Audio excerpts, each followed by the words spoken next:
पल पल न्यूज के न्यूज रूम से मैं हूं आपके साथ नदीम अकरम। देश की सत्ता पर काबिज होने के लिए यूपी की सत्ता वो सीढ़ी है जो आपको देश की सत्ता तक ले जाएगी। और यूपी के चुनाव को जीतने के लिए भारतीय जनता पार्टी पूरा दमखम लगा रही है कि वो सीटें जीतना बहुत जरूरी है जहां पर पिछली बार उसे कामयाबी मिली थी। पर किसान आंदोलन शुरू होने के बाद उत्तर पश्चिमी सीट पर भारतीय जनता पार्टी की पकड़ ढीली हुई है, तो वहीं कांग्रेस के कद्दावर नेता उत्तर पश्चिम सीटों पर अपनी पकड़ रखने वाले सहारनपुर से इमरान मसूद ने समाजवादी पार्टी का दामन थाम लिया।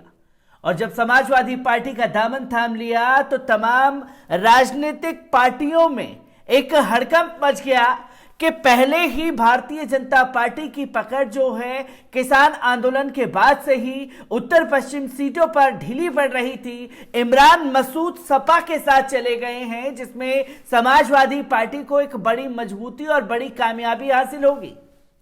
तो इमरान मसूद को डराने के लिए एक हथकंडा सरकार द्वारा अपनाया गया, या यूं कहा जाए कि इमरान मसूद के कदम से भारतीय जनता पार्टी पूरी तरीके से बौखला उठी है, जिसके चलते इमरान मसूद ने ऐलान किया और उनके ऐलान के बाद उनके ऊपर एफआईआर दर्ज कर ली गई है। आखिरकार किस तरीके से उत्तर प्रदेश की सियासत और खासतौर पर उत्तर पश्चिम सीट पर इमरान मसूद किस तरीके की एक मजबूत पकड़ रखते हैं, इसके बारे में आप लोगों के सामने रखूंगा।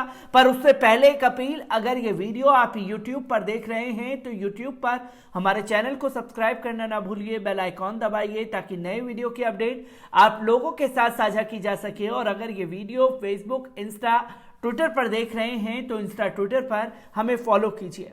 आपको बता दें कि इमरान मसूद के ऊपर एफआईआर दर्ज कर ली गई है।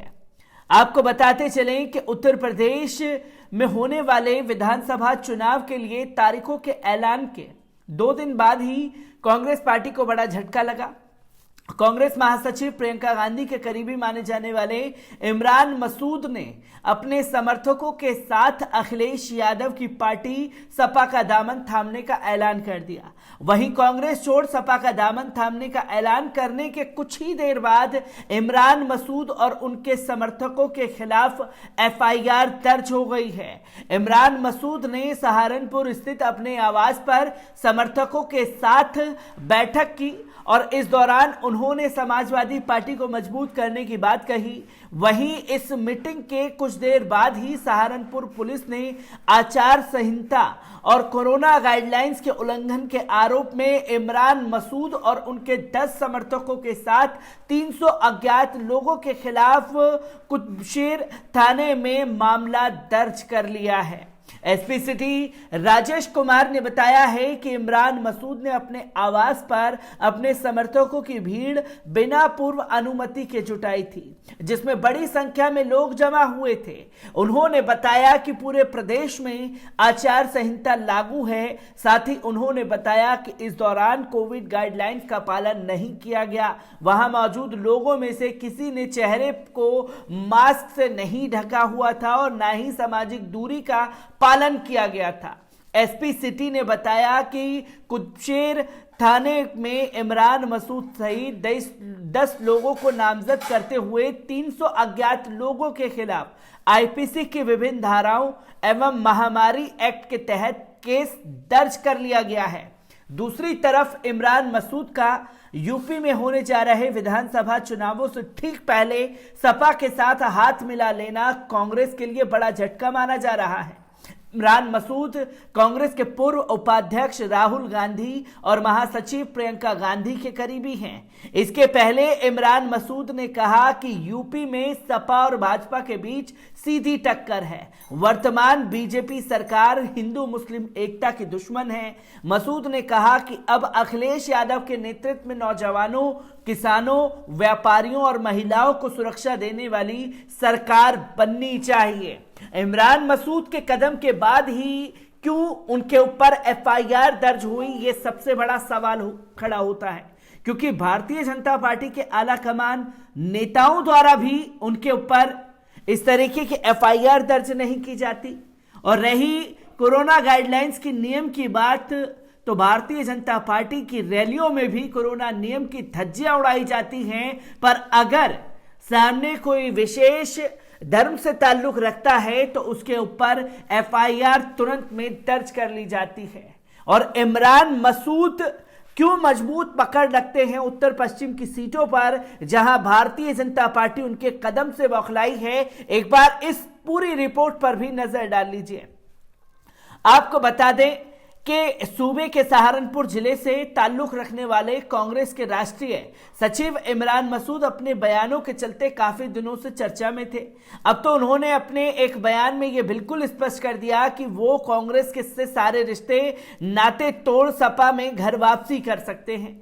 इमरान ने अपने दिए एक बयान में कहा कि मौजूदा राजनीतिक हालत बताते हैं कि यूपी में बीजेपी और समाजवादी पार्टी के बीच सीधी लड़ाई है। मैं कल अपने समर्थकों के साथ बैठक करूंगा और फिर अखिलेश जी से समय मांगूंगा। उनके इस बयान के बाद तय हो गया कि वो बीजेपी को सत्ता से उखाड़ फेंकने के लिए सपा की साइकिल का दामन थामने के लिए तैयार हो चुके हैं।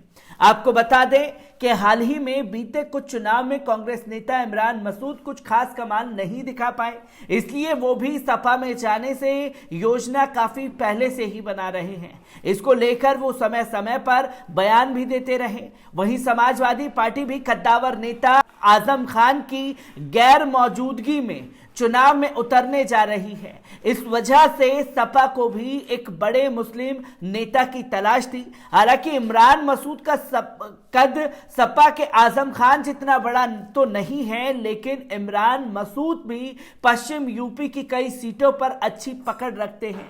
इस वजह से कहीं ना कहीं दोनों की तलाश पूरी हो सकती है। आजम खान के चेहरे को रिप्लेस करके इमरान मसूद के चेहरे को आगे ला सकते हैं अखिलेश यादव, जिसकी सूत्रों के हवाले से ये बातें कही जा रही हैं। परवीन आजम खान इस बार 2022 में किस तरीके का कमाल अखिलेश यादव दिखाएंगे, यह भी सबसे बड़ा सवाल खड़ा होता है। आपको बता दें कि जाट मुस्लिम अखिलेश का बेड़ा पार लगा सकते हैं। अगर उत्तर पश्चिम सीटों में 26 जिलों में 136 विधानसभा सीटें आती हैं, जिसमें मेरठ, सहारनपुर, मुरादाबाद, बरेली, आगरा समेत कई जिले आते हैं। वहीं पश्चिम यूपी में 20% करीब जाट और 30 से 40% मुस्लिम हैं। इन दोनों के साथ आने से करीब 50 से ज्यादा सीटों पर जीत लगभग तय हो जाती है। वहीं 2017 की बात करें तो भाजपा को रिकॉर्ड 136 में से 109 सीटें मिली थी, जबकि अखिलेश यादव के हिस्से 20 सीटें ही आई थी। इसी किले को भेदने के लिए सपा पहले आरएलडी के राष्ट्रीय अध्यक्ष जयंत चौधरी के साथ गठबंधन कर चुकी है। बस सीटों पर अपनी बात बनना तय है। वहीं इमरान मसूद के साथ आने से भारतीय जनता पार्टी की मुश्किलें भी बढ़ रही हैं, क्योंकि जाट मुस्लिम एकता की बात जो है वो किसान आंदोलन से लगातार चलती हुई देखी, और जाट मुस्लिम एकता के साथ आने से भारतीय जनता पार्टी बौखलाई, और जब तमाम हथकंडे लगा करके तोड़ने की कोशिश की गई, जो कि पोलराइजेशन की राजनीति भाजपा द्वारा की जाती है, जब उसे किले को भेद नहीं कर पाई तो तीनों कृषि कानून उसे वापस लेने पड़े उत्तर प्रदेश के चुनाव को देखते हुए। इमरान मसूद के साथ आ जाने से समाजवादी पार्टी कितनी और मजबूत होगी, ये आने वाली तारीखें तय करेंगी। पर भारतीय जनता पार्टी की मुश्किलें उत्तर प्रदेश के चुनाव में इमरान मसूद ने बखूबी बढ़ा दी हैं। शुक्रिया।